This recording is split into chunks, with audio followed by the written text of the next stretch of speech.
Изградбата на главната гасоводна мрежа или преносниот систем ќе заврши до крајот на годинава. Директорот на националните енергетски ресурси Бајрам Реджепи за ТВ24 вели дека градежните работи на дел од трасата се изменети и затоа имало мало пролонгирање на роковите, а тоа е поради барањето на финансиерот на проектот, односно Европската банка за обнова и развој.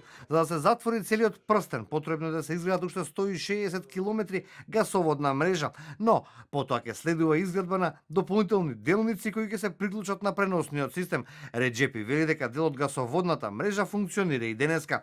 На ден се дистрибуираат 100.000 метри кубни газ, а мрежата според информациите ќе се надградува и пушта во употреба според потребите на пазарот. Целиот прстен да се затвори преку Гостивар, Кичево, Охрид до Битола.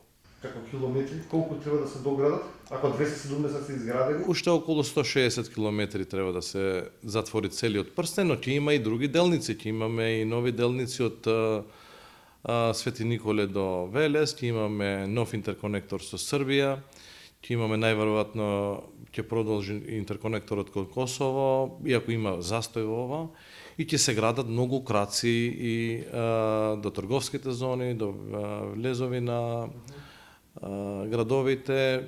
Целиот систем ќе биде во развој во текот на наредните 30 години. Компанијата која ќе биде избрана од страна на посебна комисија ќе стопанисува 35 години, а инвестицијата се проценува на околу 700 милиони евра за изградба на дистрибутивната мрежа. Обврската на инвеститорот ќе биде во првите неколку години да изгради 50% од дистрибутивната мрежа во градските средини и 20% од руралните средини. Интересно е тоа што мрежата ќе се шири од градовите кон селските средини, а цевки за газ не е предвидено да се поставуваат онаму каде што има централно парно грејење.